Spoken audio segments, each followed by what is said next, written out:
My mother, who is the legal owner of the property in question, has attempted to force me to sell it in order to pay for her daughter's college education. When I refused, she initiated legal proceedings against me. I am a property owner with a long history of ownership in our hometown. This ownership has been the result of years of hard work, careful investments, and sacrifices made along the way. I come from a modest family. My parents were both blue-collar workers who worked tirelessly to provide for their children. A comfortable life for me and my siblings was always a goal, but it was beyond our reach. Our upbringing ignited my ambition and fueled my determination to build a better life for myself and my family. During our college years, I met my wife, who shared similar experiences in her family. She was raised by a single mother who worked multiple jobs to make ends meet. We learned the significance of financial prudence and resourcefulness. We both wanted to overcome financial struggles and create a stable life for our children in the future. My wife and I tirelessly bought and flipped houses over the years. We saved every penny and made careful investments that eventually led to our ownership of several properties. Each property represented years of hard work and countless sacrifices. My wife and I have made significant sacrifices and have shared a common dream. I am a father to two wonderful children, a son and a daughter. Our properties are not just a source of income but also a symbol of our dedication to securing a future for our children. I was unaware that my life would soon take an unexpected turn. This was due to an entitled woman named Emily, aged 40, who has been one of my tenants for a few years. She resides in a comfortable 3-bedroom house. The property in question is a 3-bedroom house that I carefully saved up and purchased years ago before I got married to my wife. It is located in a prime location in the city and is in close proximity to her daughter's high school. Emily was a single mother as her husband had unexpectedly abandoned her after their daughter was born. When I became aware of her circumstances, I offered her a subsidized rent to enable her to move in. However, I knew that I would lose out on money. I wanted her and her daughter to be able to afford to live there. I have consistently maintained the same rent, which has remained unchanged over the years. Emily has consistently demonstrated reliability as a tenant, paying her rent on time. Our landlord-tenant relationship has evolved over time, with occasional communication regarding household assistance. Her daughter was a high school senior preparing to apply to college 3 months ago. Emily informed me that her daughter had been accepted into a highly selective university. Emily informed me that her daughter had been accepted into a prestigious out-of-state university, which was a remarkable achievement for any high school graduate. However, this university was also very expensive, and unfortunately, her scholarship did not even cover 10% of her fees. I was aware of the financial obstacles of higher education and had my reservations about how they would manage it. One day, Emily asked to meet me, thinking that it had something to do with the renovation required around the house. I agreed without much hesitation and we sat down. In the living room of the house, Emily began by expressing her gratitude for my generosity with regard to rent. She then proceeded to inform me that she was keen for her daughter, Lily, to attend her chosen university, but that, upon calculating the total cost of tuition, housing, and other expenses, she had realized that she was unable to bear the financial burden alone. She had already contacted the university's financial aid office and had explored scholarship opportunities, but had been unable to secure any assistance. She then proceeded to discuss her current employment situation, which followed her previous full-time position. This was the first time she had made such a request, but it was still not enough. I nodded my head solemnly in understanding, thinking that perhaps she was going to ask me if she could delay paying the rent for a month, which would have been understandable. Instead, Emily had a staggering request for me that left me dumbfounded. She asked me if I could sell the property that she was living in. I looked at her inquisitively as she continued to explain that the property I owned and had rented out to her would fetch good money, which would help her fund her daughter's college. I was taken aback by her request. I was astonished and disbelieving. I was perplexed by her assertion that I should sell my property to pay for her daughter's college tuition. Emily's eyes pleaded with me as she insisted that it was her only hope to secure her daughter's future. She mentioned that she had already had the entire property appraised and was confident that it could cover her daughter's entire college fees. I inquired as to whether she had lost her mind because there was no way that I was going to sell my property for her daughter to go to a high. Upon my graduation from university, I informed her that this house held a significant personal value for me and that I was not inclined to sell it without further consideration. Emily reiterated her request, suggesting that I could loan the necessary funds and that her daughter would repay me once she had completed her education. While I was aware of the importance of a college education, I was not willing to accept her exorbitant proposal. Her persistence in seeking a solution to fund her daughter's aspirations was evident, even if it entailed making an unconventional request of a complete stranger. I proceeded to explain to Emily that the property was a significant portion of my income was at stake, and I was reluctant to relinquish it. The financial responsibility for her daughter's university tuition should not fall on my shoulders. I informed her that if she was unable to afford her daughter's education, she could seek assistance from her family or explore more affordable options. Despite my efforts to persuade her, Emily persisted in her demands, asserting that I was the only one who could help and that it was not a significant issue to sell my property and provide her with the funds. I realized that this was an untenable situation. I decided to leave. After requesting that Emily cease all further contact regarding this matter, I advised her of the offensiveness of her actions and suggested that she find an alternative approach. I assumed that she would eventually recognize her error, but over the following weeks, Emily persisted in her demands. Her daughter was rapidly approaching the pivotal point in her academic journey, and the situation was becoming increasingly untenable. Despite my repeated denials, Emily persisted in her pleas to sell my property as soon as possible, even resorting to withholding her rent as a form of protest. Our previously amicable relationship was now strained. The situation reached a boiling point when Emily remained unwavering in her conviction that the property I owned was the solution to her financial predicament. She was adamant that my refusal was selfish and that it was jeopardizing her daughter's future. Conversely, I was losing out on revenue due to her refusal to pay rent in protest. I cautioned her that I would pursue legal action because we had a binding agreement, but she remained defiant and her demands seemed limitless. The pivotal moment came when Emily began involving others. In the course of our dispute, the tenant began to approach her acquaintances and the residents in the vicinity of my property, portraying me as an unsympathetic landlord who was reluctant to assist a young woman in achieving her aspirations. She informed them that I was a wealthy individual, yet I declined to extend financial assistance, citing her status as a single mother who faced financial constraints. Her narrative elicited sympathy from those she confided in, further amplifying her cause. Emily resorted to utilizing social media, specifically Facebook, to post a message that attributed the blame for her daughter's inability to attend college to me. Rumors soon began to circulate in our neighborhood. People sympathized with her plight and assumed that I was in a position to help but was deliberately not doing so. I felt like an outsider in my own community. My wife finally decided to reach out to Emily to address the escalating conflict and mounting tension in the neighborhood. She felt that direct communication might be a path toward resolution. However, Emily was not open to calm discussions. She immediately launched into a tirade about how I, as the landlord, had the means to sell the property, which she believed was the only way to secure her daughter's future, despite my wife's earnest attempts to reason. Emily's conviction remained unshaken. She asserted that we had the means to fund her daughter's college education and that we were being selfish.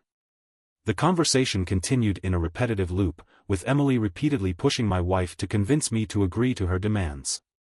Her post, which had painted me as an unsympathetic and wealthy landlord who was refusing to help a young girl achieve her dreams, had a noticeable impact on the ongoing discourse. The neighbors and the local community were affected by the situation. Some neighbors who had previously been on friendly terms with us started to view us with skepticism. They began to believe that I indeed had the means to alleviate her daughter's financial burdens but that I was now refusing to do so out of selfishness.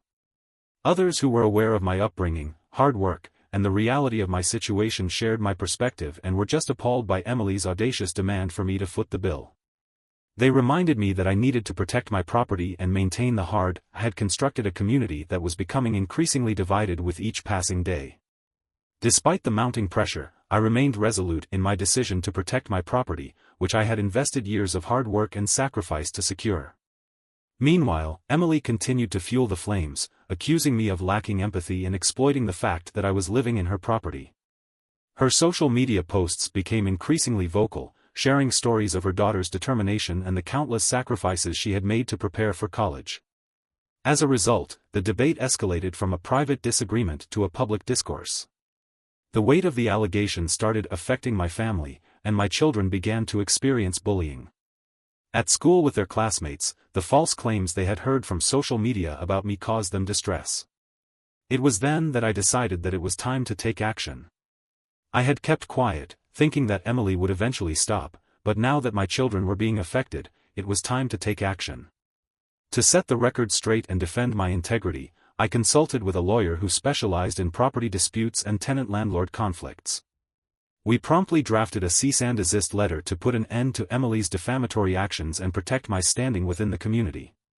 My lawyer informed me that the cease and desist letter was the first step in our legal battle.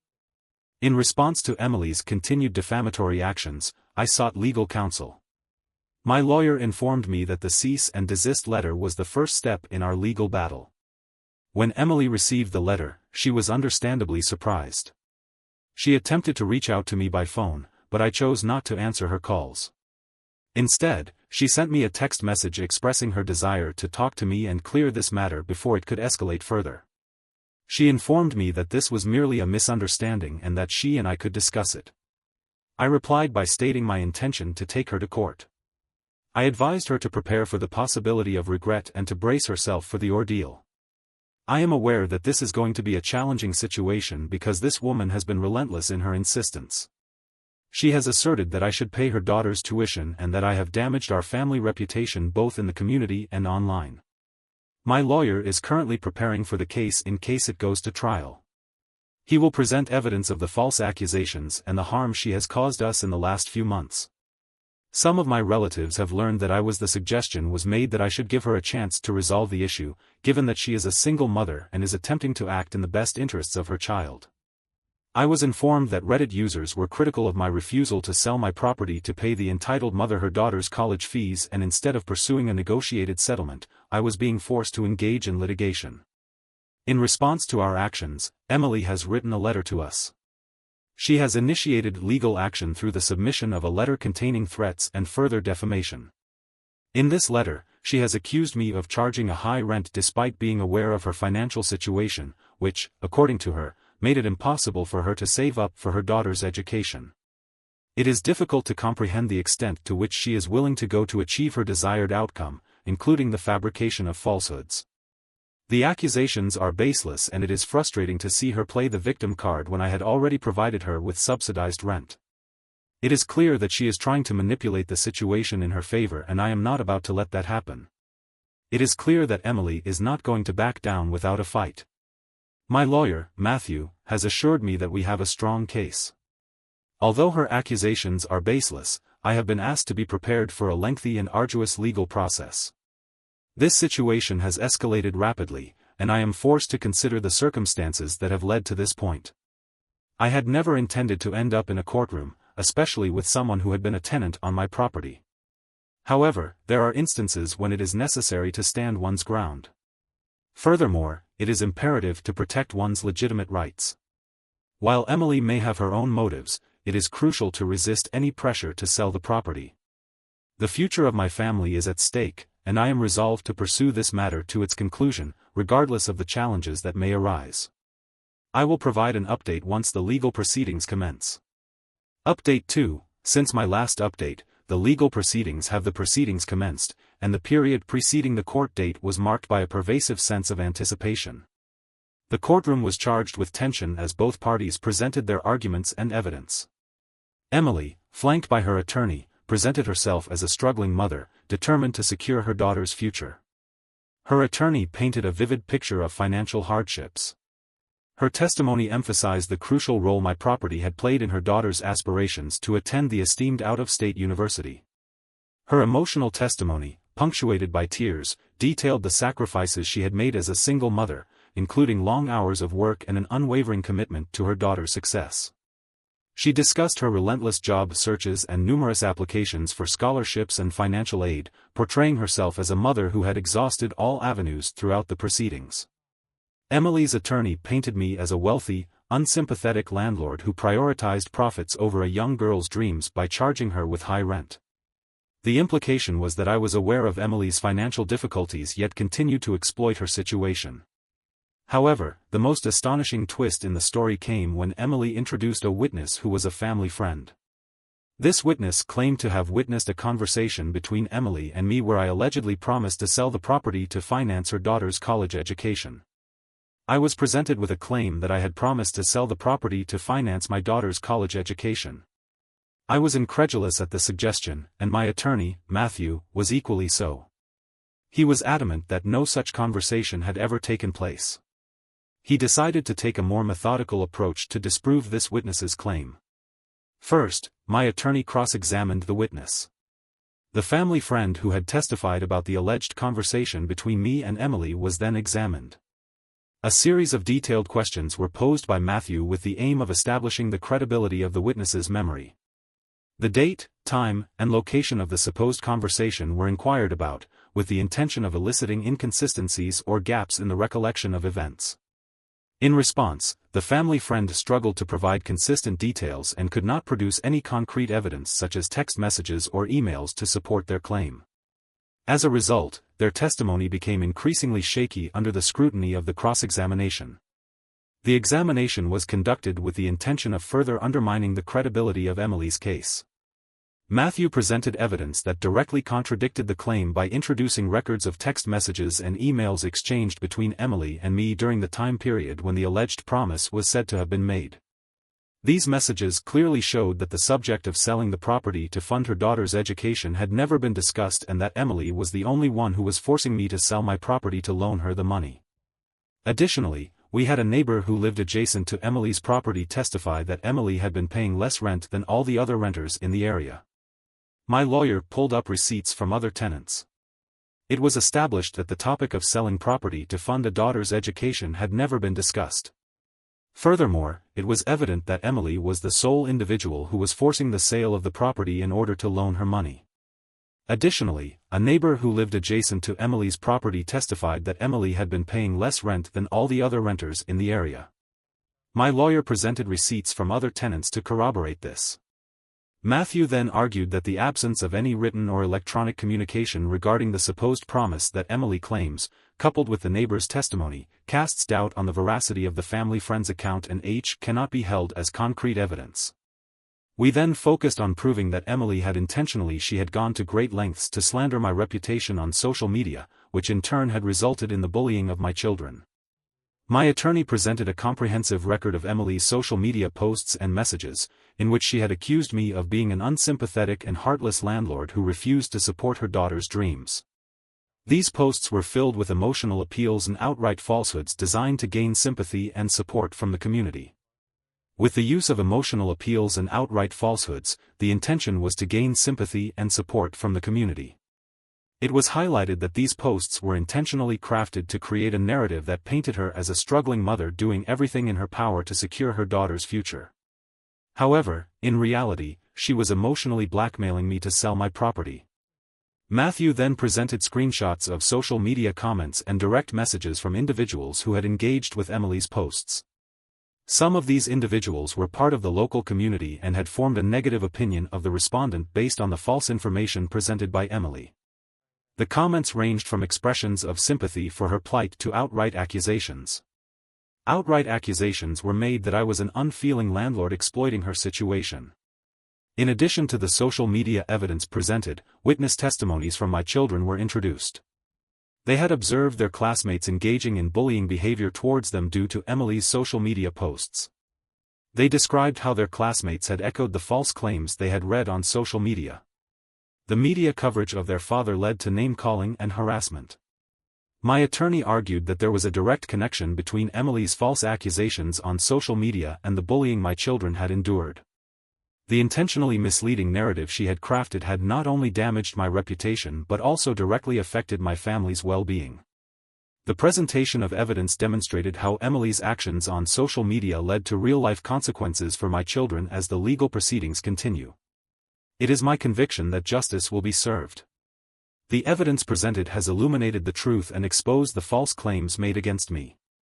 I believe that the court will discern the manipulation and ensure a fair outcome in this case. Update 3. The past month has been a challenging experience due to the legal proceedings. The legal proceedings have been a tumultuous experience, marked by unexpected twists and turns. My lawyer continued to present evidence and testimonies, which made it increasingly clear that Emily's claims were baseless.